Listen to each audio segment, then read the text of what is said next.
I'm Molly. Welcome to Friends of Gameology, hosted by MoonlightCrew.com. Reviews for In science. 7 minutes or less. Once Upon a Time is what it sounds like, a storytelling game. I hope that's what it sounds like. At least when I hear Once Upon a Time, I think, I'm going to hear a great story, a fairy tale, an adventure.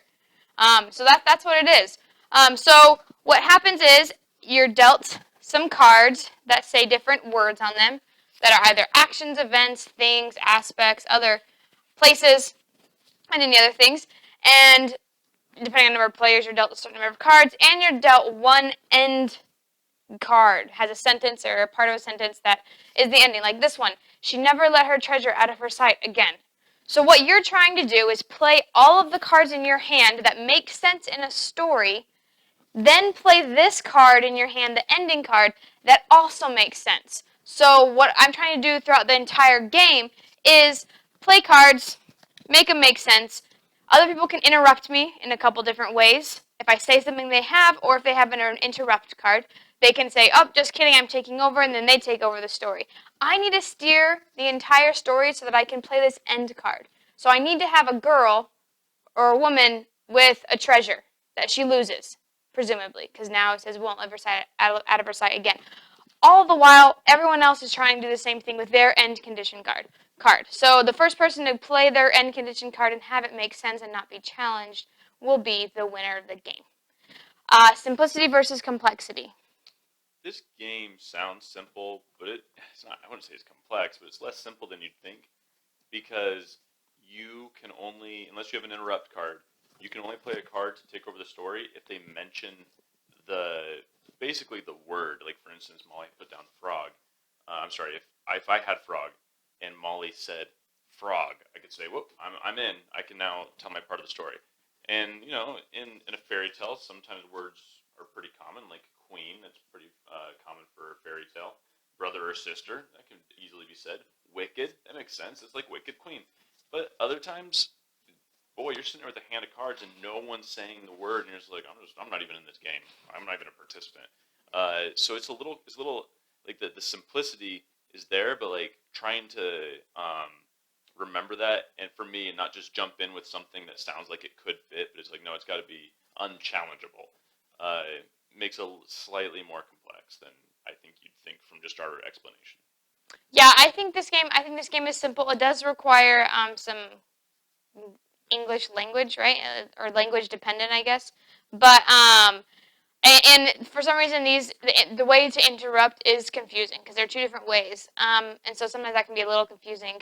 But I think this is pretty simple. He says mountain. I say, oh, I have a mountain in my hand, and then the queen went off to blah blah blah, and I go on with my story. So I think this game is pretty simple. Luck versus strategy. This game is all luck. It's just dependent on whether or not you've drawn these cards, because I guess I don't know if people are taking this game seriously, like they're trying to play to win, or if they're trying to tell like a story. Because if you're trying to play to win, are they going to say the words that you have in your hand, or aren't they? Right. That's just lucky. And if they don't want to, by just steering the story through their entirety of the cards they have in their hand, they can do that. So, I mean, I don't see this as the kind of game that you play to win. This is the kind of game you play as like an activity to pass time, maybe with a younger crowd, but this is not a strategic game.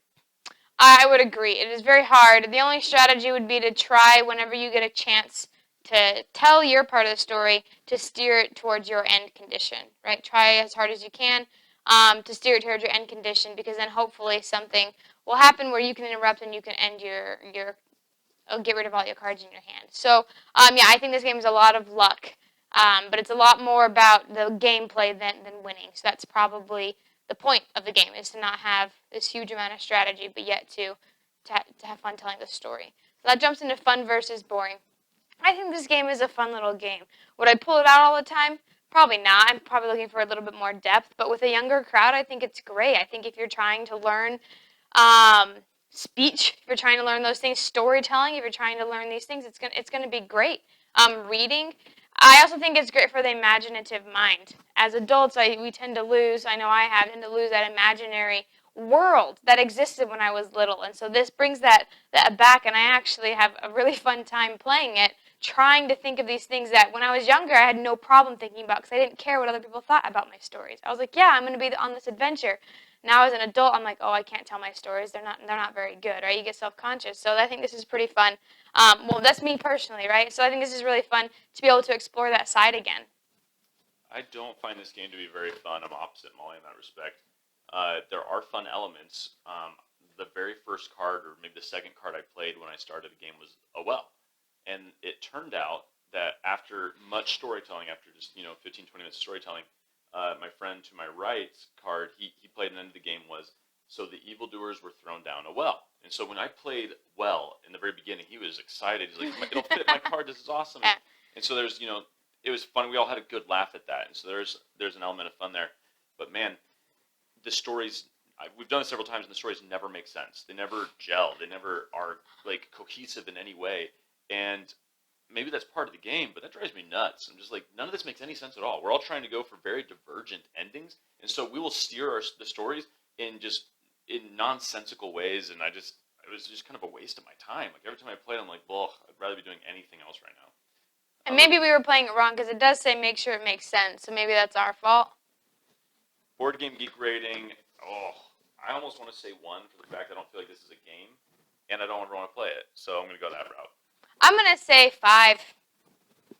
I think it's 6, maybe 6. Every time we get to multiples of 500 subscribers, we give away a free glitter painting. So make sure to subscribe now on YouTube. Because it could be you that wins. Once upon a time, we've presented the evidence. You be the judge.